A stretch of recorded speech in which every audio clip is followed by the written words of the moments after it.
Vous avez le droit de demander un repos. Vous pouvez dire que vous êtes fatigué, vous avez envie de vous reposer, donc le tribunal sera obligé de suspendre. Si vous le voulez, effectivement. Non, Monsieur le Président, j'avais juste voulu dire que la vérité n'a pas de camp et la justice que vous incarnez n'a pas d'obédience. Donc moi, je suis à la disposition de la justice pour dire ce que je sais, seulement ce que je sais. Monsieur Maître Diakité, vous vouliez poser des questions sur les faits qui sont reprochés à votre client en ce qui concerne les tortures au camp Koundara actuel Makambo. Allez-y. Merci, Monsieur le Président. Merci de m'avoir donné la parole. Juste deux petites questions, Monsieur le Ministre.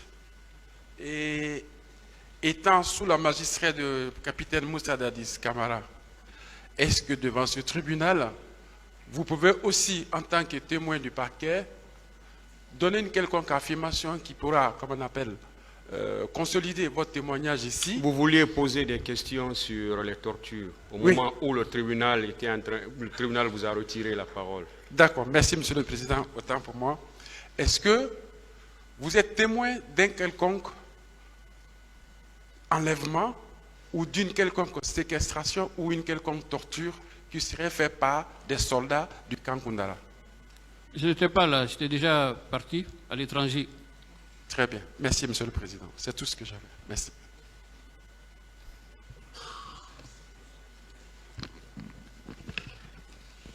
Merci, Monsieur le Président. S'il vous plaît, maître. Oui. Je pense que vous-même, vous aviez signalé que votre client n'était pas dans la salle. Monsieur le Président, pour votre gouverne, je suis constitué pour 2 accusés. Bon, c'est ce que je vous rappelle parce que vous aviez dit que votre client n'était pas dans la salle. C'est l'un de mes clients. Voilà. D'accord? J'ai 2 clients. Il y a un qui n'est pas dans la salle, mais le second, il est là. Je suis constitué. Le second, c'est qui? Monsieur Mamadou Aliou Keta.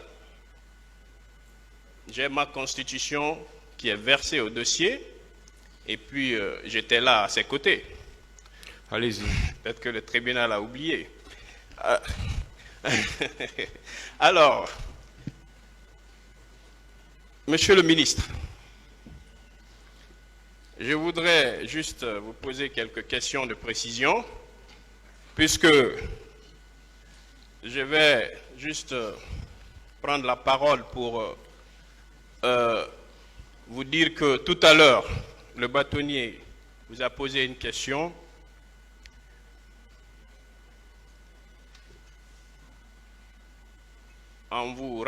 Tout en vous rappelant que vous êtes ici en qualité de témoin du ministère public. C'est le ministère public qui vous a cité. Alors, puisque nous parlons ici des événements du 28 septembre, et que normalement, votre comparution en qualité de témoin devrait concerner les événements du 28 septembre. Alors, Monsieur le ministre, étiez-vous au stade du 28 septembre 2009? Non. Monsieur le ministre, à la date du 28 septembre 2009, est-ce que vous avez vu un seul cadavre? Non. Est-ce que, Monsieur le ministre, à la date du 28 septembre 2009, est-ce que vous avez vu une seule femme violée? Non. Alors, est-ce que vous savez en réalité la raison de votre comparution devant ce tribunal? Oui. Alors, puisque vous le savez, qu'est-ce que vous pouvez donner ici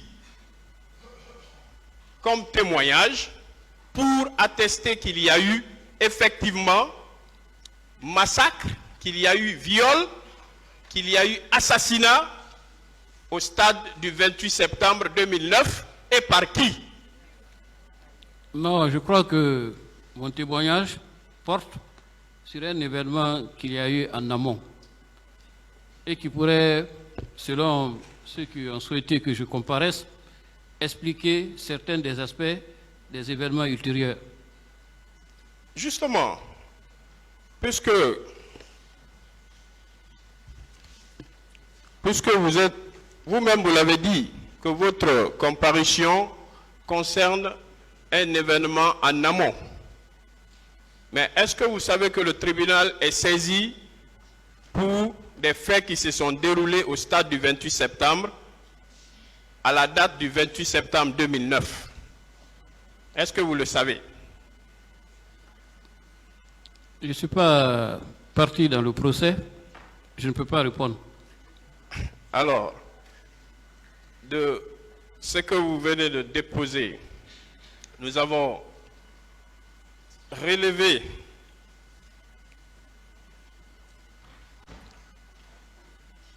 qu'à la date, à l'entame bien sûr de votre déposition, vous avez dit que vous allez intervenir sur 3 pans, notamment le voyage de l'abbé, le fameux coup de téléphone, comme vous l'avez dit, fait passer M. Sidia Touré, mais aussi le jour du 28 septembre 2009. Et effectivement, vous avez rappelé tous ces aspects.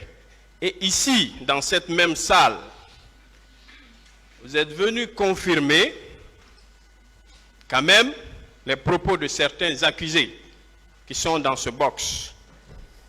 Alors,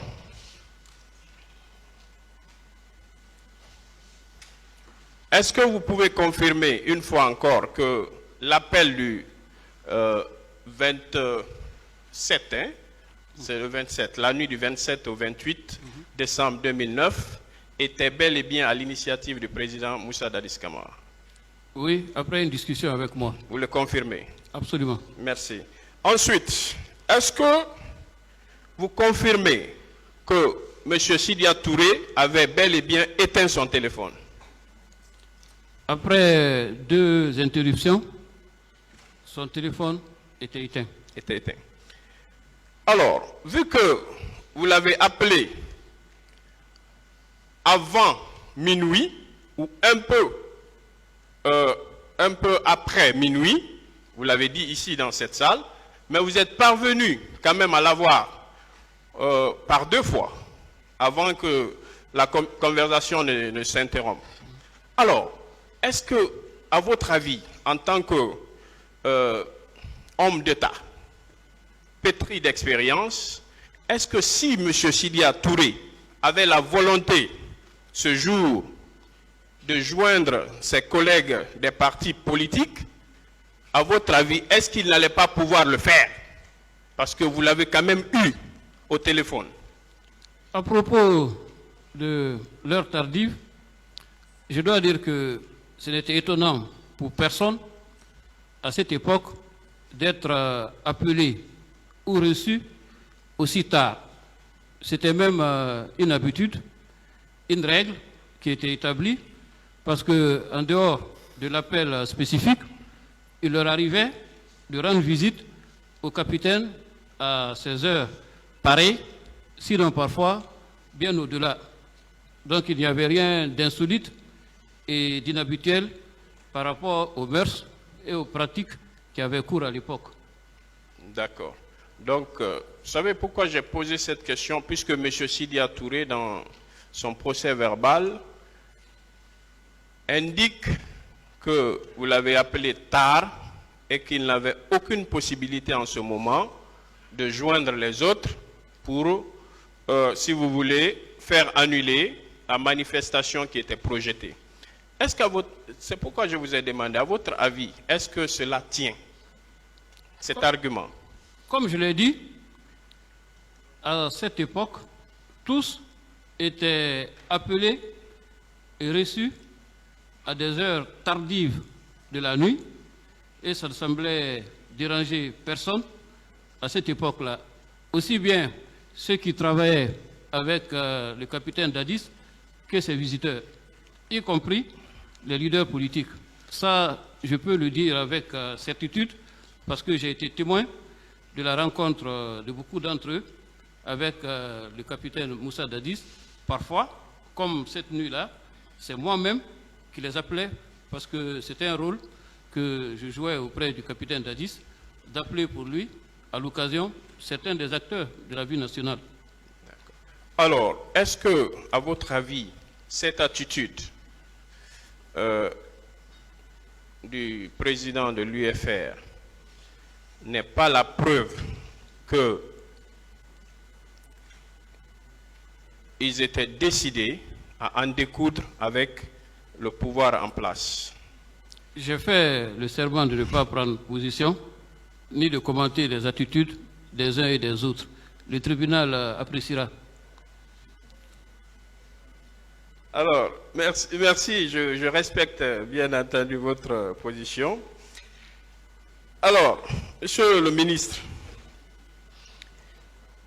est-ce que vous confirmez qu'à la date du 28 septembre 2009, lorsque vous vous êtes retrouvé dans l'impossibilité de rallier le camp Alpha Yaya, est-ce que vous confirmez que le président Moussa Dadis Camara a pris sur lui le soin de vous faire escorter par M. Issa, paix à son âme, colonel Issa, avec certains éléments? Vous le confirmez? Oui. N'est-ce pas la preuve qu'il avait vraiment besoin de discuter avec vous? Vous savez, avant le 27, longtemps avant, lui et moi, je viens d'évoquer une de nos discussions que nous avions eues dans le passé, plus avec le général Sekouba, mais aussi avec lui. J'avais vraiment une tradition de discussion. Ce n'était rien d'isolé ou d'inhabituel. C'était courant. C'était courant. Alors,